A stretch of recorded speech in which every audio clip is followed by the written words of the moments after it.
राज्यातल्या राजकीय घडामोडींचा धावता आढावा घेऊयात। शिवसेनेचं ऑपरेशन टायगर अंतिम टप्प्यात आहे। उबाठाचे 6 खासदार दिल्लीत असल्याची सूत्रांची माहिती। संजय जाधव, संजय देशमुख, भाऊसाहेब वागचौरे, संजय दीना पाटील, ओमराजे निंबाळकर आणि नागेश पाटील आष्टीकर दिल्लीत असल्याची माहिती आहे।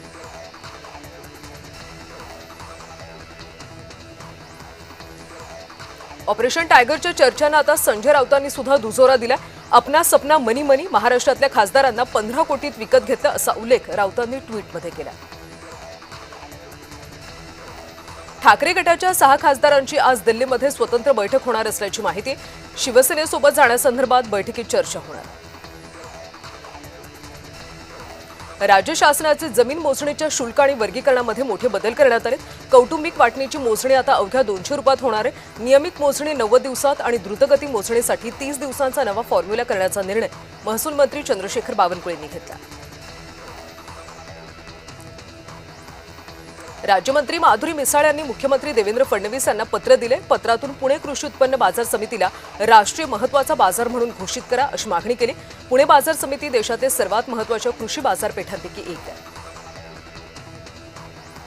उत्तर महाराष्ट्रामध्ये केळीच्या पिकाचं मोठ्या प्रमाणात नुकसान झाले। याबाबत मंत्रिमंडळ बैठकीमध्ये मंत्री गिरीश महाजन आणि गुलाबराव पाटील यांनी नुकसानग्रस्त शेतकऱ्यांसाठी मदतीची मागणी केली। पंढरपूरमधल्या आंदोलनानंतर आमदार रोहित पवार यांनी रयत शिक्षण संस्थेच्या बैठकीसाठी श्रीरामपूर शहरामध्ये हजेरी लावली। यावेळी काही आदिवासी महिलांनी शेतकऱ्यांसाठी आंदोलन केलं म्हणून रोहित पवारांच्या डोक्यावरून मायेनं हात फिरवल्याचं पाहायला मिळालं। मंत्री जयकुमार गोरेंनी मोदींच्या 12 वर्षांच्या कार्यकाळाचं कौतुक केले। मोदींची तपपूर्ती म्हणजे विकसित भारताची नांदी आहे असं गोरे म्हणाले। काँग्रेस खासदार रवींद्र चव्हाण यांनी नीट पेपरफुटी प्रकारावरून शिक्षण मंत्र्यांवर टीका केली। देशातल्या 22 लाख विद्यार्थी नीटची तयारी करतात, आता तरी नीटचा पेपर नीट झाला पाहिजे अशी मागणी त्यांनी केली। ठाकरे गटाचे 2 खासदार अनिल देसाई आणि संजय राऊत कालपासून दिल्लीत आहेत। अशातच अरविंद सावंत आणि राजाभाऊ आजे सुद्धा दिल्लीकडे रवाना होणार आहेत। संसदीय पक्षाच्या बैठकीसाठी ठाकरे गटाच्या खासदारांची दिल्लीत उपस्थिती आहे। माजी आमदार वैभव नाईक यांनी मोदी सरकारनं 12 वर्षात काहीच केलं नाही असं म्हणत टोला लगावलाय। मोदींनी दिलेले 15 लाखांचं आश्वासन, रुपयाची झालेली घसरण यासारख्या अनेक बाबी मोदी सरकारचं अपयश असल्याचं नाईक म्हणाले। शेतकऱ्यांची कर्जमाफी ही फसवी आहे असं वक्तव्य उबाठाचे नेते अंबादास दानवे यांनी केलं। या संदर्भात विभागीय आयुक्तांची चर्चा केल्याची माहिती दानवेंनी दिली। अंजली दमानिया यांनी केलेल्या एक्स पोस्टला प्रवीण दरेकर यांनी उत्तर दिले। देवाभाऊ सहकार टॅक्सी हा काही मुंबई बँकेचा उपक्रम नाही, तो नोंदणीकृत खासगी संस्थेचा उपक्रम आहे असं दरेकर म्हणाले। शिवाय पोस्टरमधून जनतेची फसवणूक केल्याचा आरोप सुद्धा दरेकर यांनी दमानियांवर केला। येवला मनमाड नांदगावमधल्या महायुतीचे नगरसेवक मुंबईत पोहोचले। नाशिक विधान परिषद निवडणुकीच्या पार्श्वभूमीवर महायुती खबरदारी घेतली।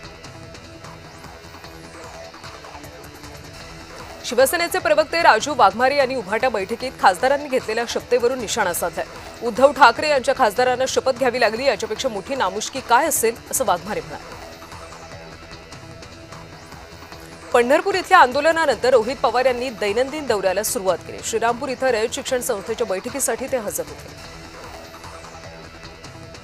उबाठाच्या खासदारांच्या बैठकीमध्ये शपथ घेतल्याची माहिती संजय राऊत यांनी दिली आणि भाजपच्या नवनाथ बन यांनी त्यांच्यावर निशाणा साधला। संजय राऊत विसरले, शिवबंधन बांधून शपथ घेऊन माणसं टिकत नाही, त्यासाठी प्रेम आणि आपुलकी लागते असं बन म्हणाले।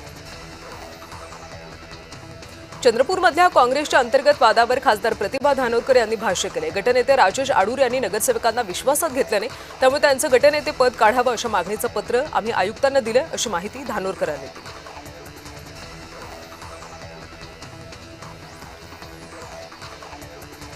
महाराष्ट्रामध्ये air vehicle under water vehicle धोरण मंजूर केल्याची माहिती मंत्री आशिष शेलार यांनी दिली। या क्षेत्रामध्ये 25,000 कोटी गुंतवणूक करण्यात आल्याचं शेलार म्हणाले। मंत्री प्रताप सरनाईकांनी ऑपरेशन टायगरबाबत भाष्य केले। ऑपरेशन टायगर सुरूच असतं, बाळासाहेब ठाकरे यांना मानणारे कुणीही असेल आणि एकनाथ शिंदेंचं नेतृत्व मान्य असेल तर त्यांच्यासाठी आमचे दरवाजे उघडे असतील असं सरनाईक म्हणाले। अमरावतीमध्ये वंचित उमेदवाराला पाठिंबा देण्याबाबत काँग्रेसचं ठरेना। काँग्रेस निवडणुकीमध्ये तटस्थ राहण्याच्या भूमिकेत आहे। देवेंद्र फडणवीस यांची मंदा म्हात्रे यांनी भेट घेतली। मतदारसंघातली परिस्थिती, केलेल्या कामांची परिस्थिती मुख्यमंत्र्यांना सांगितल्याची माहिती मंदा म्हात्रेंनी दिली। महाराष्ट्र राज्य मार्ग परिवहन महामंडळाच्या परिवर्तनाचा वाटसरू या पुस्तकाचं प्रकाशन पार पडलं। यावेळी मुख्यमंत्री देवेंद्र फडणवीस, उपमुख्यमंत्री एकनाथ शिंदे आणि उपमुख्यमंत्री सुनेत्रा पवारांसह मंत्री प्रताप सरनाईक सुद्धा उपस्थित होते। दात काढलेले वाघ दिल्लीमध्ये लाचार, ऑपरेशन टायगरवर अरविंद सावंत यांनी घणाघात केला। उपमुख्यमंत्री एकनाथ शिंदे आणि मंत्री प्रताप सरनाईक यांच्यामध्ये बंद दारात चर्चा झाल्याची माहिती सूत्रांनी दिली। नवी मुंबई महानगरपालिका आमंत्रण पत्रिकेमध्ये नाव डावलल्याबद्दल दोघांमध्ये चर्चा झाल्याची माहिती आहे। गोंदियामधल्या काँग्रेसचे नगरसेवक फुटण्याच्या मार्गावर आहेत। भाजप नगरसेवकांसोबत काँग्रेसचे 3 नगरसेवक सहलीला गेल्याची सूत्रांची माहिती आहे। चंद्रपूर पालिकेमध्ये काँग्रेसमधला अंतर्गत वाद वाढलाय। गटनेता बदलासाठी धानोरकर गट प्रयत्नशील असल्याची माहिती आहे। उपमुख्यमंत्री एकनाथ शिंदे यांनी शंभूराज देसाई यांना आदेश दिलेत अशी माहिती समजते। सातारा सांगली विधान परिषद निवडणुकीमध्ये शिवसेनेच्या प्रत्येक नगरसेवकाचं मत महायुतीचे उमेदवार धैर्यशील कदम यांनाच पडलं पाहिजे। शिवसेनेचं एकही मत फुटता कामा नये असं शिंदेंनी देसाईंना सांगितलं।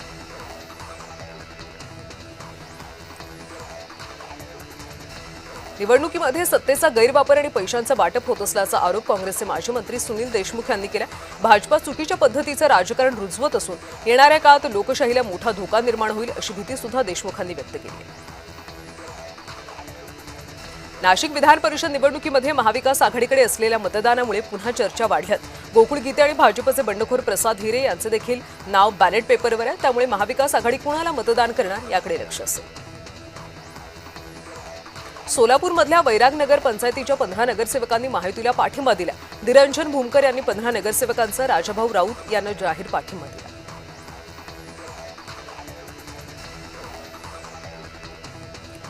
सीजेपी 20 जूनला दिल्लीमध्ये मोठं आंदोलन करणार आहे आणि धर्मेंद्र प्रधानांचा राजीनामा घेतल्याशिवाय परतणार नाही असा इशारा अभिजित दिपके यांनी दिला। ज्येष्ठ समाजसेवक अण्णा हजारे यांनी अरविंद केजरीवाल यांच्याबाबत केलेलं विधान चर्चेत आले। एकेकाळचे सहकारी अरविंद केजरीवाल यांच्याबाबत विचारलं असता अरविंद आता दूर गेलाय अशी प्रतिक्रिया अण्णांनी दिली।